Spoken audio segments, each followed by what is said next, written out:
मैं चित्रा मिश्रा। आप देख रहे हैं हंगामा 25 न्यूज। यूपी से इस वक्त की बड़ी खबर। लखनऊ पुलिस को मिली बड़ी सफलता। थाना हसनगंज व क्राइम टीम उत्तरी जोन लखनऊ ने 3 शातिर चोरों को किया गिरफ्तार। आइए जानते हैं उक्त मामले पर पुलिस उपायुक्त उत्तरी ने क्या कहा। की गई है ज्वेलरी की, ये कितने घरों से चोरी हुई थी और कितने दिनों में ये बरामदगी कर और गिरफ्तारी की गई? दिनांक 2/7/2022 व 12/8/2022 को थाना क्षेत्र हसनगंज में 2 चोरियाँ हुई थी। इसके संबंध में FIR पंजीकृत किया गया था और तब से लगातार हम लोग इसके ऊपर वर्क कर रहे थे। सर्विलांस की टीम, क्राइम टीम लगातार इसके ऊपर काम कर रही थी और इसमें मुखबिर की हम लोग सूचना मिली कि इसमें 3 व्यक्ति इसमें इन्वॉल्व हैं और इन तीनों की गिरफ्तारी हुई है थाना हसनगंज क्षेत्र से। इन 3 व्यक्तियों का नाम है गौतम शुक्ला, जो कि मूलतः सिद्धार्थनगर का रहने वाला है, यहाँ पर जौहर पार्क के पास रहता है। अरविंद मिश्रा, जो कि थाना क्षेत्र ठाकुरगंज का रहने वाला है। तीसरा व्यक्ति है फुरकान, जो कि ठाकुरगंज का रहने वाला है। ये 3 व्यक्ति मिलकर ये गैंग चलाते हैं और इन लोगों ने फिर जब इनसे पूछताछ की गई डिटेल में तो इन लोगों ने घटना कबूल किया। इसके अतिरिक्त जब इनसे डिटेल में जब इंट्रोगेशन किया गया, पूछताछ की गई, तो पता चला कि इस तरह की अन्य घटनाएं भी इन लोगों ने पूर्व में दाखिल किया है। जब हम लोगों ने और थानों से पता किया, डिटेल में पता करने का प्रयास किया, पता चला ये गौतम शुक्ला है, ये एक शातिर किस्म का अपराधी है और इसके विरुद्ध 37 मुकदमे पूर्व में इसके ऊपर दर्ज है, इसमें चार्जशीट कर दी है। इसके विरुद्ध जो अरविंद मिश्रा है, जो भी एक शातिर किस्म का अपराधी, 15 से अधिक मुकदमे इसके ऊपर नहीं। तो ये लोग पहले से ही ये नकबजनी का इनका एक गिरोह में गए थे, जो कि आर्थिक लाभ के लिए ये काम करते हैं। उनके पास से भारी मात्रा में जो चोरी की हुई वस्तुएं हैं वो बरामद हुई हैं। जिन जिन मकानों में इन्होंने नकबजनी किया है वहाँ से इन लोगों ने जो चीज़ें चुराई थी, हम लोगों ने उनकी लिस्ट बनाई और डिटेल की। पता चला कि ये सारी चीज़ें कहीं ना कहीं इस मकान से, जो उन मकान जहाँ पे इन्होंने चोरी किया वहाँ से कलेक्टेड है। इसके अतिरिक्त ये जो तीनों व्यक्ति हैं, जब इनसे डिटेल पूछताछ की तो पता चला कि ये गौतम शुक्ला है, ये एक तरह से इनका लीडर है और इसी के पूरे इशारों पर ये सब काम करते थे। बाकी व्यक्ति इनके पास से जो वाहन बरामद हुई है वो जो चोरी में ये लोग यूज़ करते थे वो भी वाहन भी बरामद हुई है और अभी और भी हो सकता है कि इन लोगों ने और भी घटनाओं को अंजाम दिया हो। अभी डिटेल में हम लोग इसके बारे में और तफ्तीश करेंगे, इन्वेस्टिगेशन करेंगे। जो गिरोह है घरों की रेकी किस तरीके से करता था, कैसे चिन्हित करता था ये घर इतने दिन से बंद है और इसी घर को निशाना बनाना? ये यूजुअली दिन में ये लोग रेकी करते थे।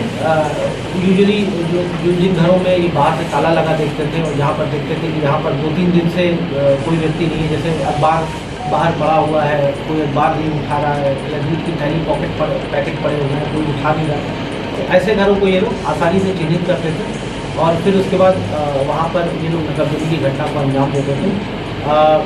ये लोग अपने इसमें जो है काफ़ी जो है पुराने, क्योंकि अभ्यस्त है, इसलिए इन लोगों को ताला तोड़ना, अलमारी का सेफ खोलना, इसमें इनको कोई खास समय नहीं लगता था। इनके पास सारे उस तरह के जो इंस्ट्रूमेंट थे, औजार थे, वो सब इनके पास थे।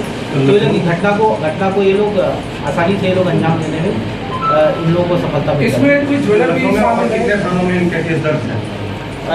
लखनऊ में यहाँ पर हसनगंज में जो 2 मुकदमे लिखे हैं, इसके अतिरिक्त टोटल 12 मुकदमों का अनावरण हुआ है। टोटल 7 मुकदमे हैं। इसके अतिरिक्त टोटल 7 मुकदमे हैं, जिसमें से कि अन्य जोन के भी हैं, आलमबाग के हैं, कृष्णा नगर के हैं, मरियाओं के हैं, विकास नगर के हैं।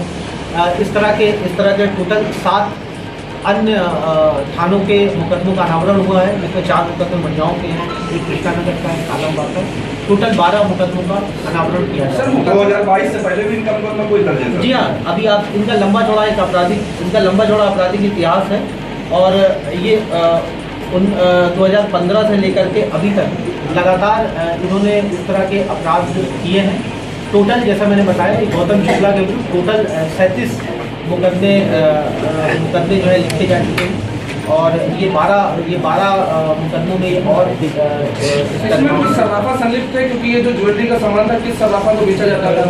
अभी जैसा मैंने कहा कि ये लोग क्योंकि एक गिरोह बना करके काम करते थे, और जो अभी हम लोग की प्रिलिमिनरी जो इन्वेस्टिगेशन हुई है इससे ये पता चला है कि ये लोग सर्राफा के सामने जब जाते थे इनके फैमिली वाले भी इनका सहयोग करते थे। कौन कौन था ये अभी विवेचना का विषय है। ये कुछ चोरी के अलावा कुछ और घटनाएं नहीं, अभी जो हम लोगों को जो इनके बारे में जो इन्फॉर्मेशन मिली है, जो हम लोगों को संगलाल से पता चला है, जो पूछताछ में पता चला है, चोरी का ही करता है।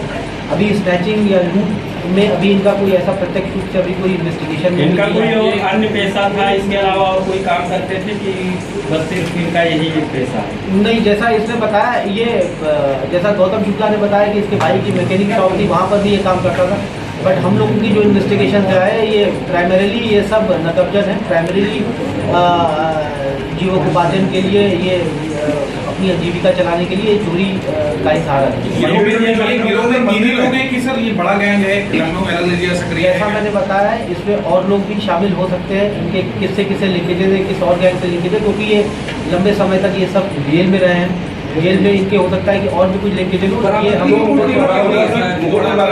बता दीजिए। काफ़ी भारी संख्या, देखिए एग्जैक्ट कॉस्ट लगा पाना अभी जरा मुश्किल है। काफ़ी भारी संख्या में भारी तादाद में जैसा कि आप देखते हैं ज्वेलरी बरामद हुई है। एग्जैक्ट हम लोग इसका कैलकुलेशन अभी करेंगे, ये विवेचना का विषय है। और इनके पास से जो पैसा मिला है लगभग 11,000 समथिंग कुछ इनके पास से रुपए की बरामदगी हुई है। और जो ज्वेलरी के आइटम्स हैं उनका भी क्या कॉस्ट है वो हम लोग अभी बाद में बता देंगे। मुकुट के बारे में क्या कहेंगे सर? मुकुट के बारे में, मुकुट जो मिला है मंदिर का है। हाँ, ये मंदिर जैसे मैंने बताया है ये लोग घरों में भी चोरी करते थे, बाहर भी कोई मंदिर मिल जाता था वहाँ पर भी चोरी करते थे। तो चोरी इनका मेन ऑक्यूपेशन एक तरह से कह सकते हैं ये था। और जो भी इन लोगों को, क्योंकि ये ज्वेलरी के जो आइटम्स होते हैं वो उनको कैरी करना आसान होता है, उनको बेचना आसान होता है, इसलिए ये लोग प्राइमरी ज्वेलरी के ऊपर ही ज्वेलरी चोरी के ऊपर फोकस करते थे। जो बर्तन होते थे, जो एंटीक्स के आइटम्स होते थे उनके ऊपर ये लोग फोकस। लखनऊ के बाहर भी ये घटना का अंजाम दिए हैं या फिर लखनऊ पर? नहीं, इन्होंने लखनऊ के बाहर भी घटनाकांड को अंजाम दिया है। कई और थानों में भी इनके ऊपर मुकदमे दर्ज है। और हम लोग अभी जैसा कि मैंने बताया अभी केवल ये प्रिलिमिनरी इन्वेस्टिगेशन है जिससे ये चीज़ें पता चली है। और कहाँ इन लोगों ने घटना है, हो सकता है कि इनके ऊपर और मुकदमे भी हो, हम लोग DCRP के माध्यम से पता करेंगे और जैसा भी होगा इनके विरुद्ध नियमानुसार कार्रवाई की। मुकुट इस मंदिर का कुछ जानकारी नहीं है?